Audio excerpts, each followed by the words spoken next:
सुधा रंगारी।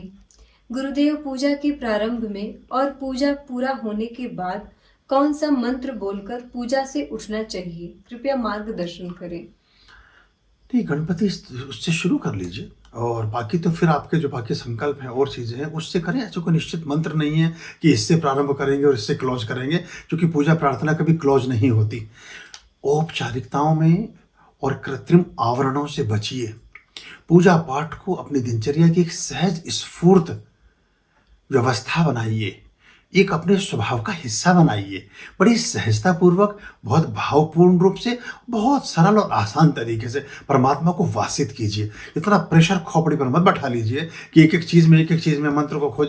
वो फिर इतना स्ट्रेस जो क्रिएट किया आपने, वो कृत्रिमता को बढ़ावा देगा, वो आपकी औपचारिकताएं बढ़ा देगा, वो फॉर्मेलिटीज़ को बहुत बढ़ा देगा, वो बाकी चीज़ों की तरफ दृष्टि इतनी ज़्यादा कर देगा कि पूजा पाठ का जो महत्व था वो कोई बहुत पीछे खड़ा रह जाएगा। ये एक बहुत बड़ा दोष हो जाता है।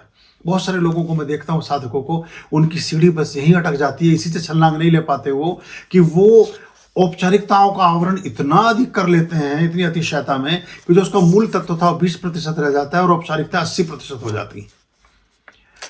तो ये तो जो पहली सांस गई, ये पूजा का प्रारंभ है, और जो बोध के साथ सांस को बाहर त्यागा वो उसका अंतिम प्रणाम है। इसमें ज्यादा चक्कर में ना पड़े। सांसों की माला पर सिमरो परमात्मा का नाम। क्या प्रारंभ है, क्या अंत है। रात को लेटोगे तो फिर वहां भी तो मंत्र है, सुबह को उठोगे तो फिर वहां भी तो मंत्र है, मध्य रात्रि में आंख खुलेगी तो वहां भी तो मंत्र है। हमारी तो खंजरी बजती रहती 24 घंटे, और स्वप्न में भी मंत्र ही चलते रहते हैं। कभी कहीं कुछ देख रहे हैं तो वहां भी, तो वो एक विद्या का हिस्सा बन जाता है। तो उसकी क्लोजिंग और ओपनिंग कुछ है ही नहीं। अब तो चलिए, अब तो हिस्सा हो गया एक चीज। गंगा शुरू हो तो क्या मंत्र पढ़े, और गंगा खत्म हो तो क्या मंत्र पढ़े। ना वो शुरू हुई ना वो खत्म होगी, बह ही रही है हर समय। जब प्रवाह है तो प्रवाह चल ही रहा है, उसको चलने ही दीजिए। खुश रहिए।